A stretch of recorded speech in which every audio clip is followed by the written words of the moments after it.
د یو قوم دپاره د هغه تاریخ دا یو ډېر اهمه خبره ده او که موږ مغربي ممالکو ته وګورو نو د هغوی تاریخ باقاعده د ډېر وخت نه لیکل شوی دی.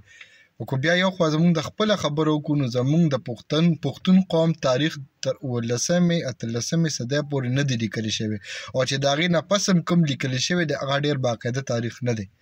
اوس موږ خبره کوو د تاریخ باقاعده بحث شروع کوو د هغې لپاره دا ضروري خبره ده چې موږ ته پته ولګي چې زموږ تاریخ د کوم ځای نه راغلی دی.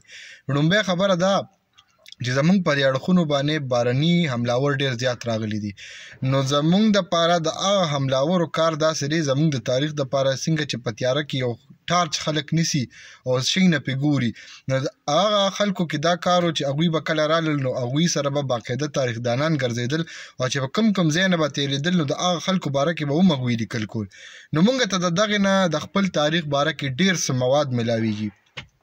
لکه که موږ وګورو نو د ګریک چې کوم بیا پرشنز خو بیا چې کله سکندر اعظم لاړو او وفات شو 323 BC کې د هغې نه پس زموږ په تاریخ باندې هغه چې کومه رڼا وه ختمه شوه. تقریبا 300-400 سال پورې بیا زموږ تاریخ باندې هغه رڼا نه وه.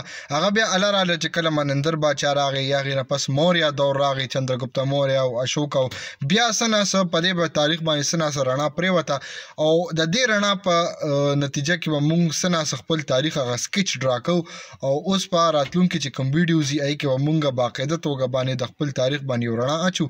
خو اوس دوه خبرې دي، یو د پښتو تاریخ دی یو د پښتون تاریخ دی. دا دواړه ډېرې بدلې خبرې دي.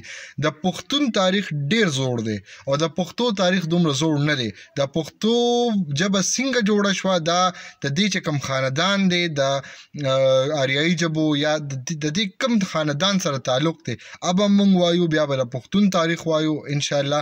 نو دا باقاعده اوس چې کوم تاریخ شروع کېږي دا ویډیوز بیا غور سره ګورئ. مهرباني.